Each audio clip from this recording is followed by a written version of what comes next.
All right, everyone. Good evening, and welcome back to another episode of the Dunnigan Mott Music and Movie Podcast. I am Devin Dunnigan, and here with me, as always, is Mister Stephen Mott. How you doing, brother?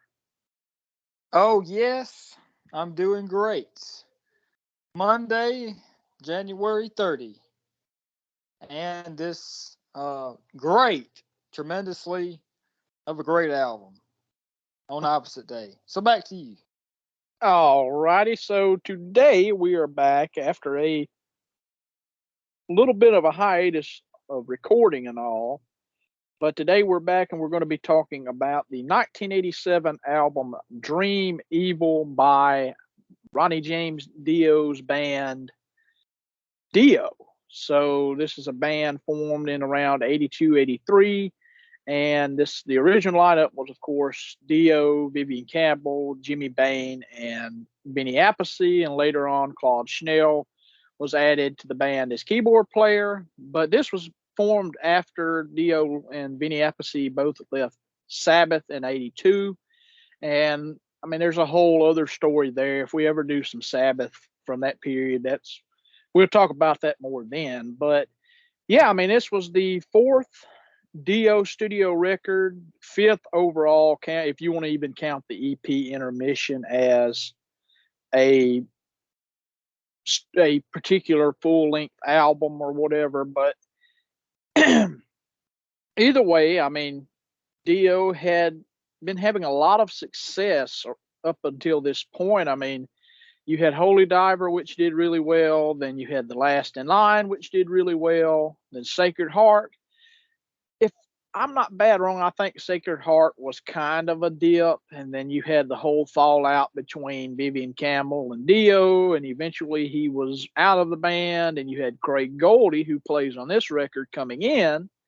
And pretty much they do the EP intermission in 86. And it's an interesting thing because you have Vivian Campbell playing, I believe, the leads, and then Craig Goldie plays rhythm on the record. So it's all a bunch of overdubs, and it's all kind of interesting. I've never really heard of an album done like that before, but from what I understand, not many people really thought that much of the intermission EP. I've heard it. I thought it was pretty good for what it was. I would have preferred more of a double live album than just an EP, but it is what it is. It also featured a brand new song called Time to Burn, which introduced Craig Goldie as the new guitar player. And the overall kind of style that song was going for was further executed here on this record. So, I mean, as far as Dio himself, I discovered him,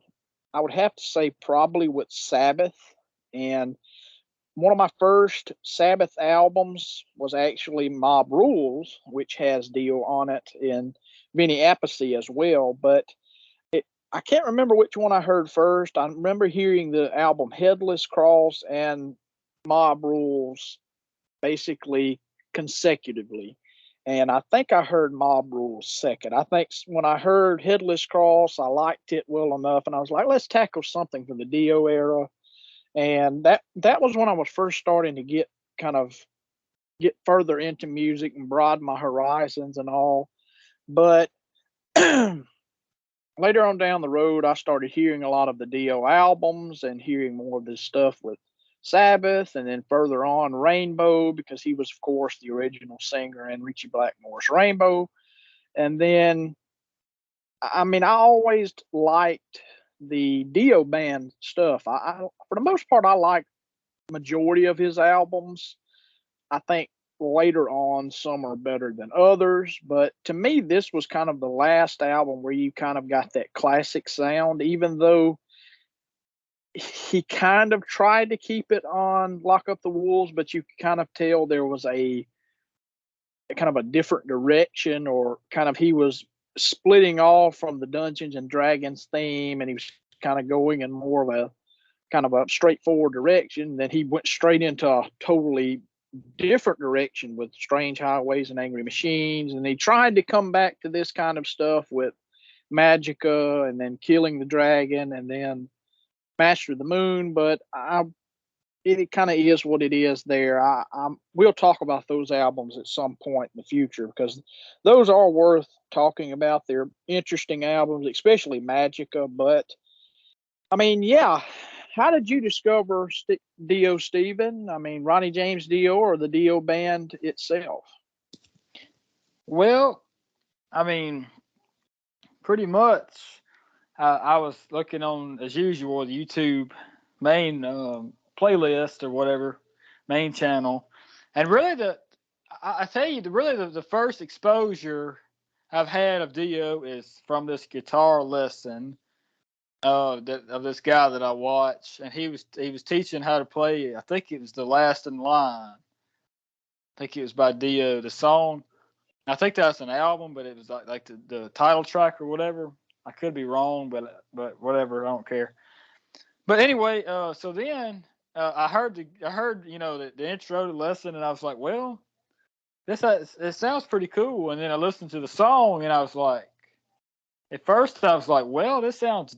Once the intro, after the intro, it goes to a weird place. But the more I listened to it, the more I liked it. But anyway, that's besides the point. Then I just I went from there and looked up some more Dio, a few more albums, and just kind of touched on them, and then that's really about it. So back to you, Devon.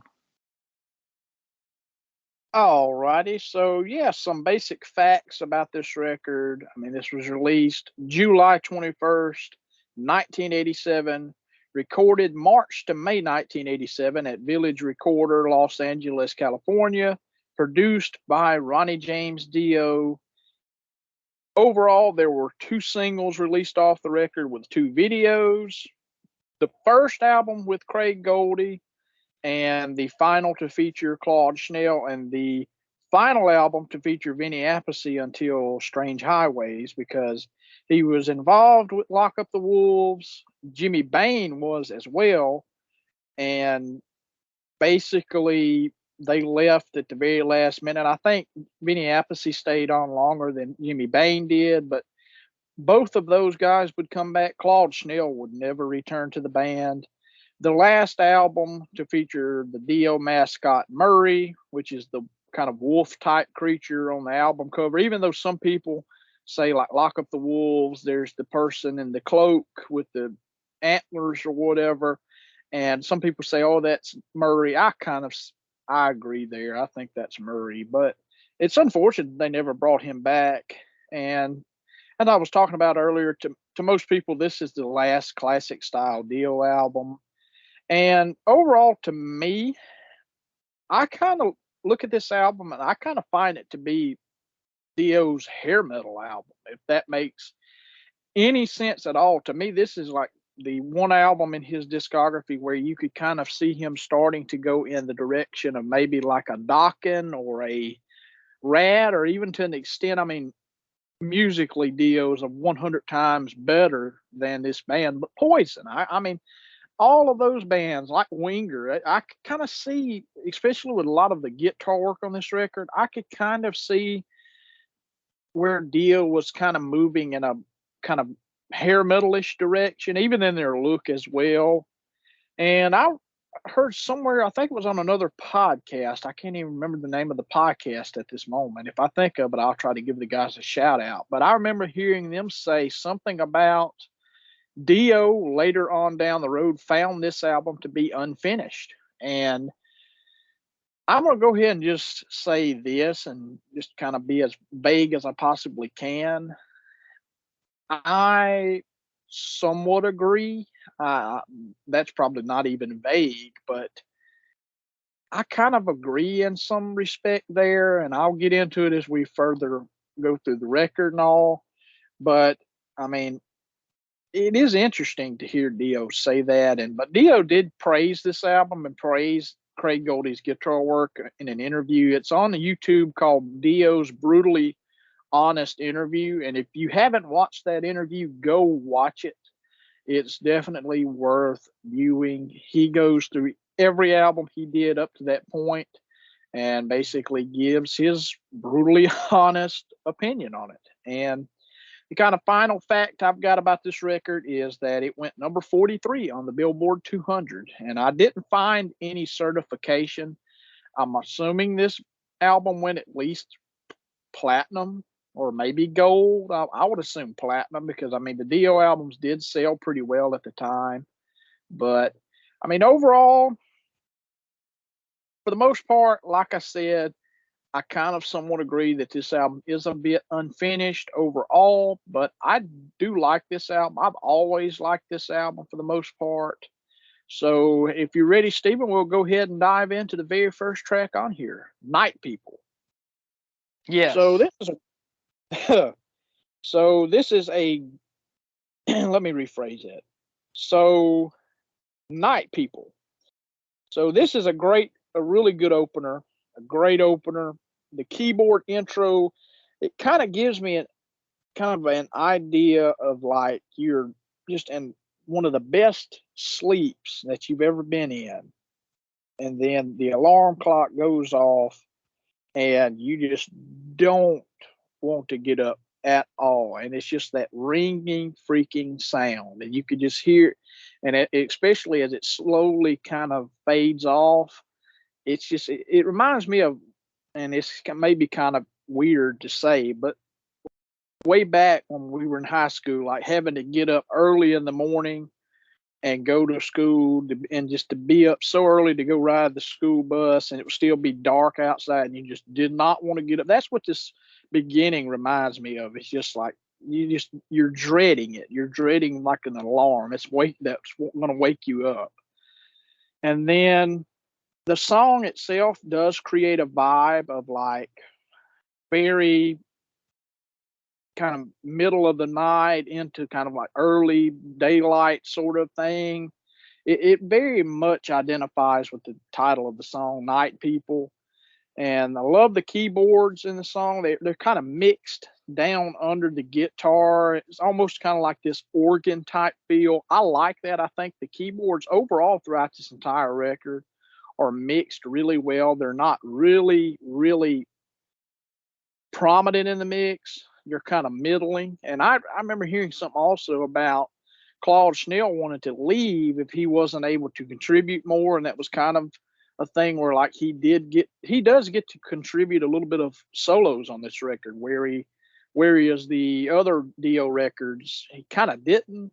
And the song itself is kind of a showcase for Craig Goldie. I mean, just solo after solo from him on this song. It seems like the main guitar solo just keeps going and going and going.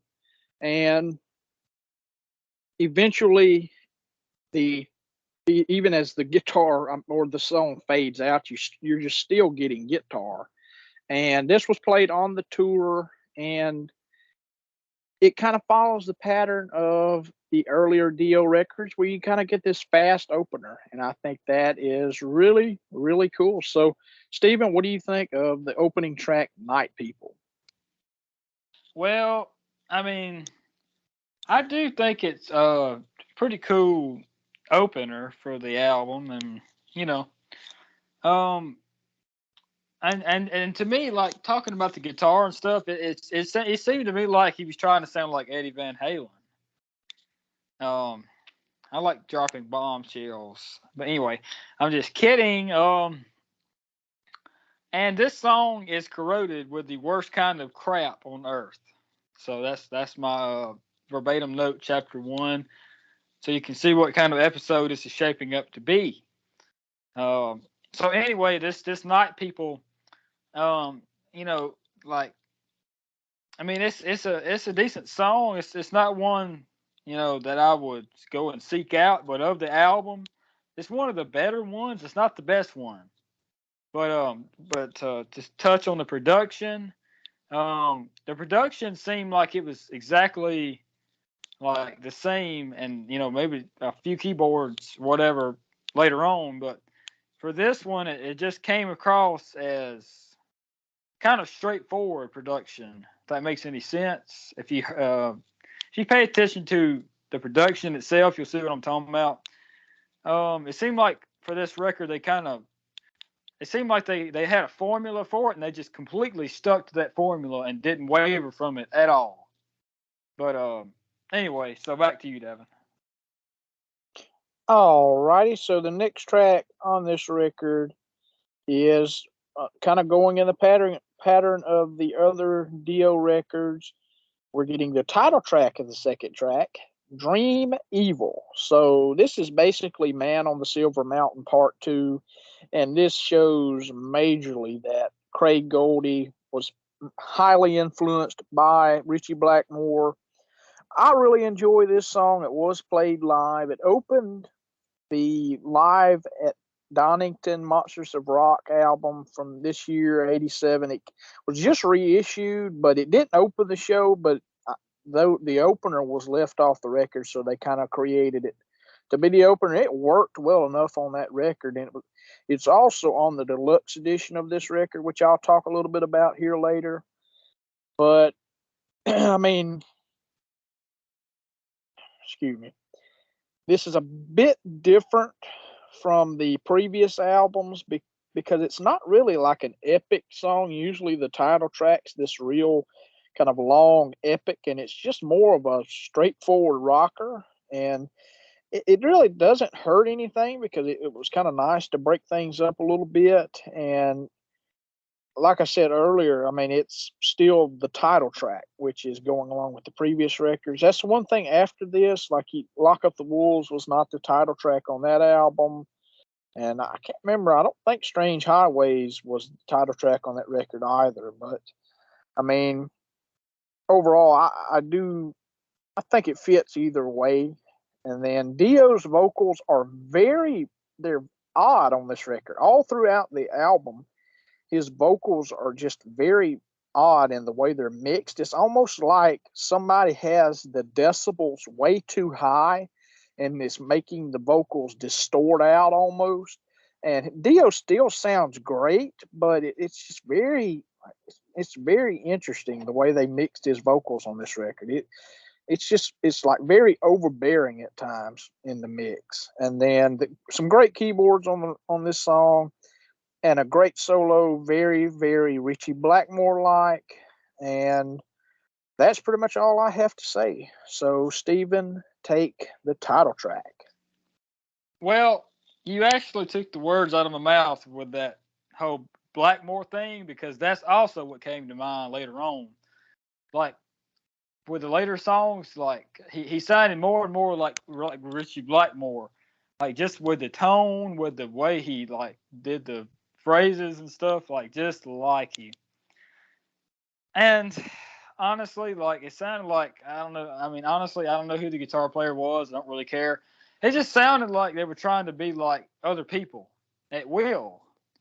You know, like, I mean, seriously, like honestly. So, I mean, all these songs to me have pretty much around about the same beat, and I mean, to me, this recording session, in my opinion, it probably didn't take longer than about 2 weeks.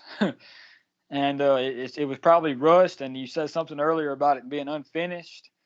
I don't know. I mean, they might could have tweaked the lyrics, but as far as the songs themselves, don't seem unfinished to me. It's just the way the production seems a little bit unfinished. You know, as far as mixed, the way it's mixed.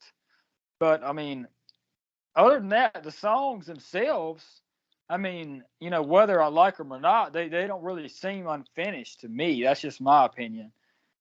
You know, and another thing on this album, it seems like they flesh them out a good bit. Like, you know, like the guitar solos, like you mentioned before, I noticed that was pretty prominent. And you know, and the vocals, I mean, like I mean, I didn't necessarily notice anything wrong production wise with those. It just kind of stuck out to me. He did that kind of, I can't describe exactly, but if you know the guy, you know the way this album sounds, you'll know what I'm talking about. It's like a high pitched scream almost. He does like, I don't know. He does it a lot, but that's his main thing to do, I guess. But to me, it gets a little repetitive after a while. So anyway, so back to you, Devin. All righty, so we move to the third track on this record, Sunset Superman. So another really, really good song, a cool keyboard intro, very atmospheric. I love the vibe of this album so far, and it just has this very interesting, kind of almost like a nighttime feel to it. And then we're now back up to an up tempo type song, quintessential Dio, and performed live, and was one of the very few songs off of this record that was put back into the set after the tour. Because when I believe it was when Craig Gordy came back in '99, they started throwing this song into the set. I think opening the shows and stuff like that. Some great solo on here, and the bass runs by Jimmy Bain are just so amazing. Rest in peace, a very very underrated great bass player.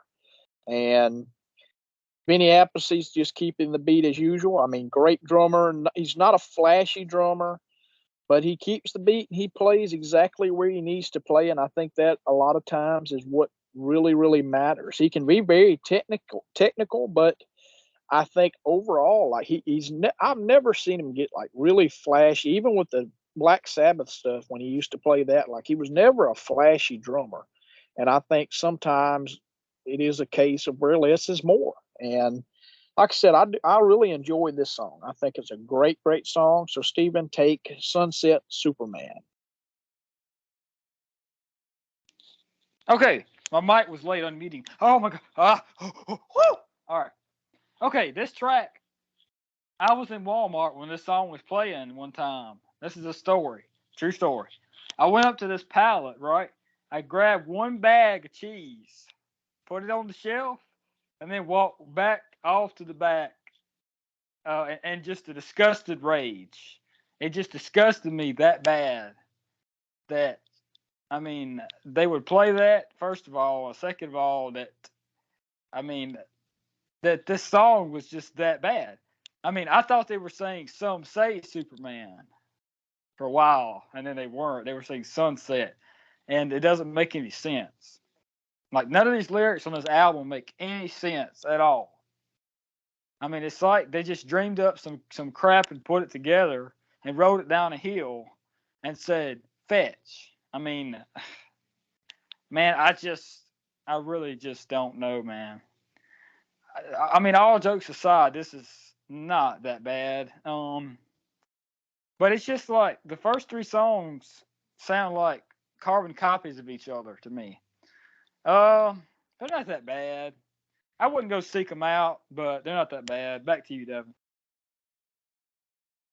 All righty. So, the next track on here is All the Fools Sailed Away. So, another great song, the epic of the album. So, this is more like what the title track usually is. It's a very, very epic, long track. I love the intro with Dio singing in this kind of angelic tone. I love that. And just I love Dio's lyrics. So stuff, something like "Hunted by the Lion and the Lamb." It's just it kind of comes from nowhere, but it's just it fits so well. I mean, he and David Lee Roth, and I'd even throw in like Steven Tyler. Like they all have these very interesting lyrics, and Dio's lyrics are always very, very thought provoking to where he'll say something and it just it's just really it doesn't make a whole lot of sense. Like I'm trying to remember the exact lyrics, but like you see his stripes and you know he's clean. Don't you see what he mean? See what I mean? No, I don't see what you mean. And but it just fits so well in there. And I miss Dio so much. I mean, just a huge loss, and I mean, just a great voice. I love the mini solo, and then it goes into the keyboard solo, which is really really interesting because it's like almost like somebody just took a guitar and just started slamming it all over the place and just going all over the place with the keyboard. And then it goes into another guitar solo. There, it was the second single, and a video was made, and that cut parts of the songs. I believe it, even the keyboard solo and all, you did cut out of the song. and this features the Mitchell Singing Boys Choir on the background vocals. And then this was played live, and I believe this was even brought back when Craig Gordy came back in the early 2000s. So, Stephen, take All the Fools Sailed Away. Well, I hope this song would sail away, and comma far away, comma, and this production blank. So I forgot to add my next comment there. So basically, I like to touch on the different aspects of this album so that I don't get too repetitive. But like talking about the drums, like I did like the drums. I mean, the drums sounded a little bit. I guess the word I would use is distant. But I don't know. They just sound like they were recorded in a like this regular old bedroom or something. Like they sound like they're recorded in my bedroom with my drums or something. You know. Honestly, this whole album, I would believe that if they said they recorded it in the bathroom of a Motel 6 or something, like, I mean, it's just that pedestrian sounding, like production wise. I mean, but it is what it is not. But anyway, I'm high on cheese right now, and I'm fixing to cut it. No, I'm playing. Oh my God. Okay, so this song, basically, I mean, this is not of the best on the record. I think this one had a music video, if I'm not mistaken. I don't know why. If it was a single, I don't know why. I mean, I can't imagine what was going through the guy's head who chose to do that. So back to you, Devin. Alrighty, so we then move to side 2 with the track Naked in the Rain. So I love this song, a great groove. I love the opening riff to this song. I found myself last week as we were preparing for this episode and all, which this has been an episode that's been very, very long in the making for a while. But I caught myself just humming that riff a whole lot. And to me, if a song gets stuck in your head like that, it shows a sign of a song just being really, really good. And this was performed live. Some really good keyboards on this song. This to me is a great example of how keyboards should be implemented into like metal. Not very high, but kind of just there for overall effect and kind of a vibe to the music, and very extended live in terms of the guitar solos, which are great. And then this is where Craig Gordy had his little extended guitar spot on the tour, because if you listen to the Monsters of Rock version, he plays a small guitar solo. But I heard another one, I think it was from Paris '87, and he extended it out a little bit more. So, yeah, really, really good song. Love it. And also, another little tidbit, this song kind of somewhat reminds me of like Hagar era Van Halen in terms of its execution. So, Stephen, take Naked in the Rain. This is without a doubt the best song on the album. The only thing that has any melody at all to it, and the only thing that I would even remotely consider going back to listening to, unless like I didn't have free will. I mean, and I probably wouldn't even do that. I probably gonna forget about it next week and never venture out to even look at it again. Like, I mean, but I mean, the thing with this whole idea of this record is like, it's almost like I understand what they were trying to do. Like they were trying to make this kind of like evil sounding record and trying to achieve this sound. And then there's this song, it's just like, then there's this one, and that's the only thing that's different. If I had to guess, like I have no idea. I would say that, whether they said it on there or not, it's probably an outside songwriter or something. Because it's different songwriting wise, and but anyway, it's just an idea. It's probably not even on there like that, but I mean, just the overwhelming bits of rage I got from this record overall is just, I mean, it had me contemplating like throwing my phone at the wall, So if that gives you any recognition of what I was endeavoring into at the time, Dio, I mean, just no. So just no. Back to you, Devin. No. All righty, so we move to the next track on here, Overlove. So the intro to this song reminds me of Richie Blackmore crossed with Eddie Van Halen. The overall song is very, very stereotypical Van Halen sounding. This was performed live. I like the song, but I do consider it to be major, major filler. But it's just overall to me, this song, it's the lyrics. I'm not that huge of a fan of the lyrics. Like he's another victim of overlove. Like I don't. I kind of find that to be a bit cheesy. And you've got another great solo on this song, and I will say some of the soloing have been it has been a little bit repetitive as the albums went on. I do like Craig Goldie a lot, but I will say this: he is not my favorite guitar player at all. He probably rank as my least favorite of any of the Dio guitar players. I like all the others a lot better than him, but I also kind of think like he brought a much more of an American heavy metal sound to the band. Where with Vivian Campbell, you had more of kind of this British kind of new wave of British heavy metal sound with the earlier albums, but here you kind of get like an American version of heavy metal, and I think it is an interesting, almost kind of an interesting experiment. But overall, I'm kind of in with this song. So Steven, take Over Love. Well, I don't have any over love for this song. I have under love. A miss. Let's see if I can pronounce this word here. Misinapproj of complete shiitake.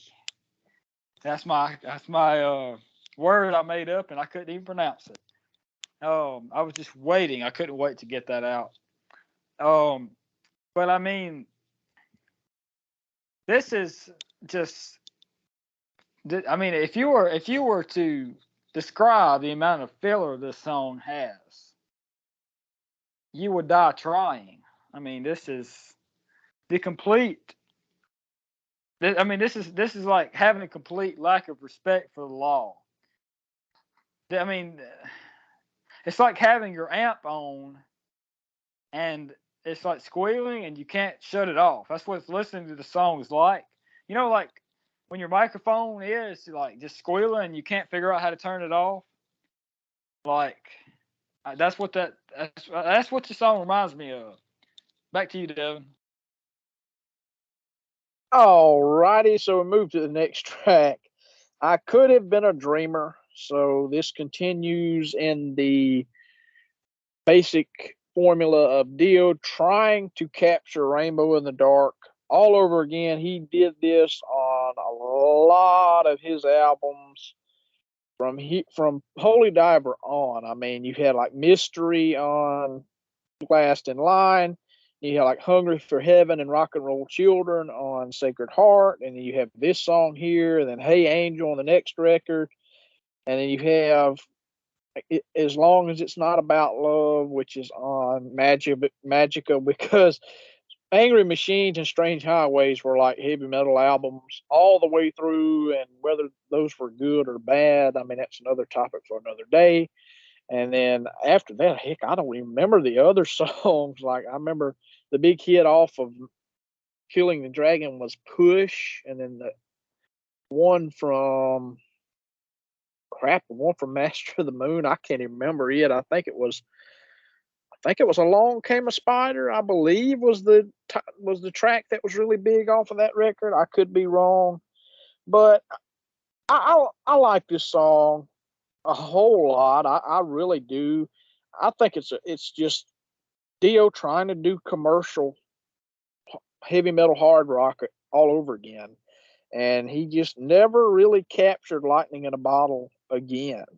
And it's just kind of an interesting thing that he tried to do. But this was played live, the first single, and a video was made. And I'll be honest, I think this was the wrong first single for the record. I think that they should have put out something like Night People or the title track, or I mean, maybe even Naked in the Rain would have been a better title track. Or I mean, even and the Fools, All the Fools Sailed Away would have been better. And I think it did deserve to be a single, but it was just this should not have been the first single. This is like taking, say, Diver Down, and instead of putting out like Oh Pretty Woman, they took like Big Bad Bill of Sweet William Now and put that out as the first single off the record.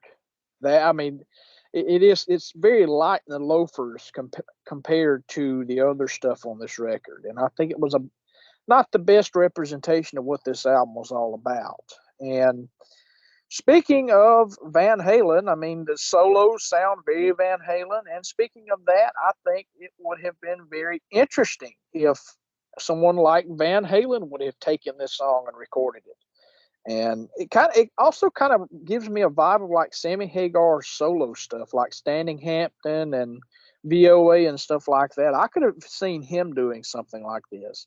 And this was a pretty successful song either way because it went number 33 on the U.S. mainstream rock charts. So Stephen Take, I Could Have Been a Dreamer. Well, you could have been, but it didn't work out too good for him because this record is junk. I mean, it's like junk mail you get in the mail. Like you see it and you're like, oh my God. I mean, why do I got to see this crap again? I mean, in my notes, it literally says me, or no, my could have been a dreamer. It's because I misspelled it. It said M-I. Like, that's how screwed up my mind was about having to listen to this record. I was driving, and this song made me back into a tree and a shed all at the same time. That's how bad this song was. Like, I mean,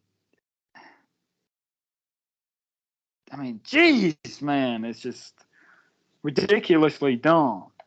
It's like having your guitar amp on, and you can't, like you can't, you get the cord unplugged, and you can't get it back in right, and it keeps on like making this stupid noise. That's what this song is. I mean, honestly, Damn rappers. Seriously, there's no reason for that. There's no reason, man. Like, I mean, seriously. So, I mean, just take it, man. Just take it away from me now. Alrighty, so we move to the next track on here, Faces in the Window. So another really good song, and I literally have like 2 sentences written on here.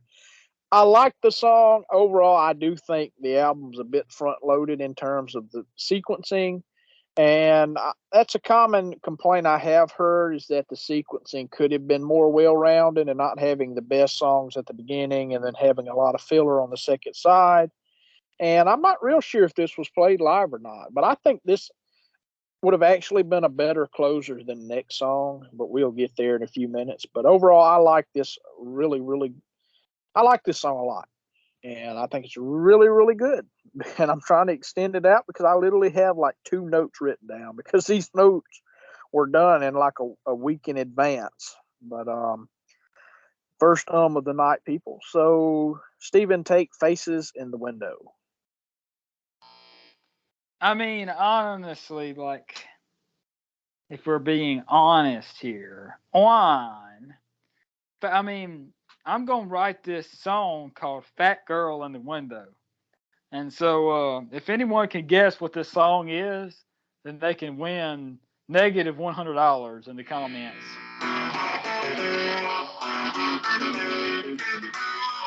So screw anyone that goes against me and my plan of life. So no, back to you, Devin. Oh my! So we then move to the next track, the final track on the record, When a Woman Cries. So really, really cool song. I like the interplay between the drums and the lead guitar on this song. As everything kind of begins, it starts with this drum kind of, I guess you would say a drum riff, and then it gets into like this interplay, which is interesting. And a cool groove to the song. I've heard some people compare this to Van Halen, and I can see that. I could very much see like Van Hagar doing something like this. And it also has kind of a Deep Purple Perfect Strangers type vibe to me, like something that would be on that record. And I love the keyboards on here. Perfect placement once again. I'm not sure if this was played live, and some good soloing on this song, and an interesting way to end the album, but not to me. I think if this and Faces in the Window were swapped, it would be much better. So, Stephen, take When a Woman Cries. I muted myself again. There should be a song called "When I Cry" when I had to listen to this record. No, back to you, Devin. All righty, so there are some bonus tracks for this record, and this is the first one is a song I didn't even know that existed until I heard the 2013 deluxe edition remaster for the record, and the second disc had two bonus tracks, and then that Donington Monsters of Rock live show, and that was later re-released on its own. But Hide in the Rainbow, I think was what the song was called. Let me make sure before I go ahead and talk about Hide in the Rainbow. So this was on the DOEP, and it's not a bad song, but I definitely understand why it was left off the record. It's kind of fillerish in my opinion. I liked it, but it to me it kind of sounded a little bit unfinished. So that there you go with that one. I never even knew that song existed. I never heard it until I heard that deluxe version. So the next one was the single edit of "I Could Have Been a Dreamer," and if I'm not bad wrong, it sounds like it's in a different key. It sounded like they lowered it. I think. I mean, it sounded a bit different, and it seemed like some of the kind of more extraneous bits were edited off the song. I can't find the link here, but I mean,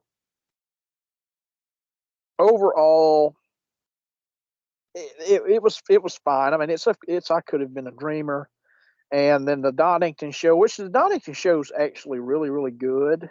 There's some missed cues here and there, but I still liked it. Like when they did "Naked in the Rain," Dio kind of would miss his cue to come in a couple of times, but I mean that's kind of I mean you get that with any band you ever hear. I mean they miss something or there's mess ups. I mean it's whatever you want, whatever you look at or look into, it's there. So yeah, that's the album. And like I said, this is a review that's been kind of a long time coming. We've been talking about doing this for a very long time.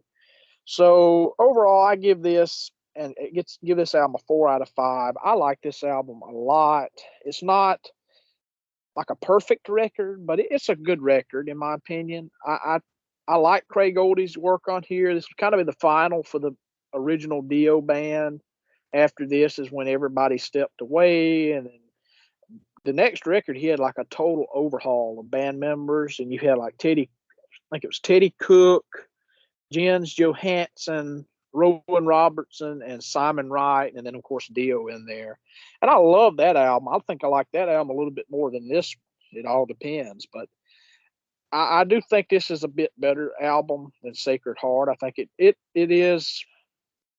It has more of an energy than Sacred Heart did. Sacred Heart kind of seemed like they were kind of going through the motions, and I love Sacred Heart. I think there's some great songs on that record as well. But yeah, that's all I have to really say. and I'll just kind of get into my pick of the week type thing. I'm trying to stop calling this picks of the week because another podcast, the Rock and Metal Combat podcast, they've done that for years, and I don't want to steal from those guys. I'm trying to think of another thing to call it. I remember coming up with something like choice cuts of the week, but I kind of found that to be a little bit stupid. But anyway, I mean, some of my suggestions to watch or listen to. So my album's 38 Special Wild Eyed Southern Boys. I think it's from 82, I believe, 81, 82. Great record, love it. Love 38 Special, underrated band. They're not really like a lot of people put them in the southern rock genre. The early stuff, I would say, yeah, it's definitely southern rock. But later on, they kind of became more of like AOR, kind of commercial hard rock. And I love that band a lot. I love all those earlier albums. I would say up until Rock and Roll Strategy, like a solid discography. And then my movie pick is, it was originally going to be something else, but I'm going to go with 1997's Jackie Brown by Quentin Tarantino. A great movie. It was an homage to the blaxploitation films from the 70s. Love that movie.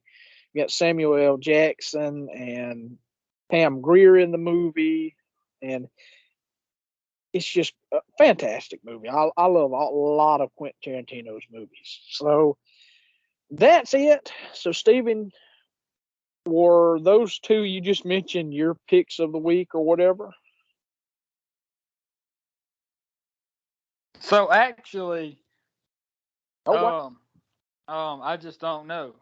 So one of them, one of my picks of the week, I'm gonna demonstrate, and I'm going to shove it. I'm going to shove it far up. This is one of them.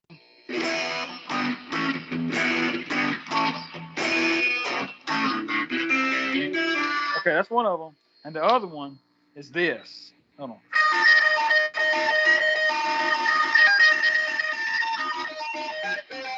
And that's the other one. So, suck. All righty. So yeah, that is the episode, and we have been kind of doing a thing here lately on the. I've always called it the new YouTube channel because the old one, unfortunately, I can't get into anymore. If I could, I would have definitely tried to get those newer episodes uploaded on there. But anyway, we've been putting out a lot of unreleased episodes, stuff that's been on the back burner for a very long time because we went on a very long hiatus for a while, and because of different problems here and there. But we made it through it, and we're trying to get back into the kind of pattern of recording again. That's kind of more or less my fault because of the fact that I've procrastinated on recording episodes because this was supposed to have been recorded a while ago and it's just never happened. So overall, I mean, new episodes are coming out. A lot of them are coming out as New Ridgeline, the final episodes, because we decided to stop doing the New Ridgeline podcast because it was kind of odd because we had like the DTM and then New Ridge Line, then we had this going on too, and we all kind of came to the decision of, since we didn't get together much to do DTM, like just go back to the original podcast name and drop the others altogether. But we're still putting out episodes under the New Ridge Line title, but eventually that's going to end. I guess once we put out the last episode of that, maybe we'll do some kind of finale episode. I guess. I mean, that's just something I just thought about. Maybe doing like a series finale and kind of just doing something. And we're coming up on the third anniversary of this podcast, actually, which is kind of interesting because we've been around since mid 2020. And it's been an interesting road of ups and downs in terms of recording and keeping episodes out. But we're back going forward, and we're moving on with the podcast. We've also got the Kiss Confidential podcast, which is our side podcast. It's not something we're going to be doing all the time, but we've got a couple of episodes. I thought about some topics to cover, especially with the newly announced release of an Off the Soundboard. I thought about doing an episode on all of those as a whole, kind of a retrospective, and maybe in the future breaking them down individually. Because I mean, with KISS, the topics are endless. You can do so much stuff. You can go through the producers that worked with KISS's discography. You can go with the members of KISS and like all these people that are involved with KISS. But that's coming down the pipeline at some point soon. I want to try to get that done before the new Off the Soundboard comes out. And then I want to review that actually when it is released in April. So, yeah, that's kind of what we've got going on here. Depending on when this episode comes out, maybe it'll be dated, maybe it won't. Hopefully, it won't too much. So, yeah, that is the episode overall.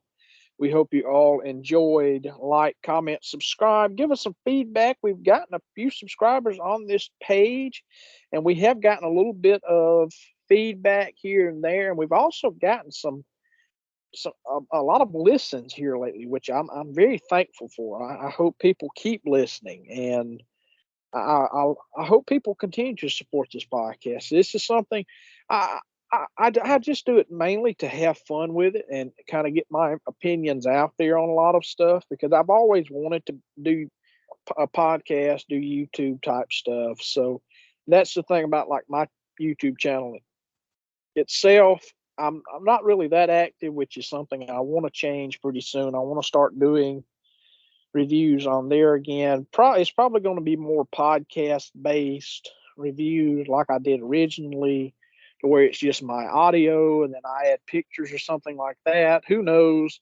I like doing both, but I kind of find the audio thing to be a bit more sort of easier and more convenient for me to do, especially with my scheduling at work and stuff, which me and Stephen both work at the same place, but drastically different shifts a lot of times. So, yeah, not trying to be too long-winded there, but like I said, like, comment, subscribe, give us some feedback, and we hope you all enjoyed this episode. I just said that, like, comment, subscribe, and I'm all out of order here. It's been a while since we've done this, so hope you all enjoyed. God bless you all. Stay safe, stay healthy, stay frosty, stay free, and we will see you on the next episode. See you next time.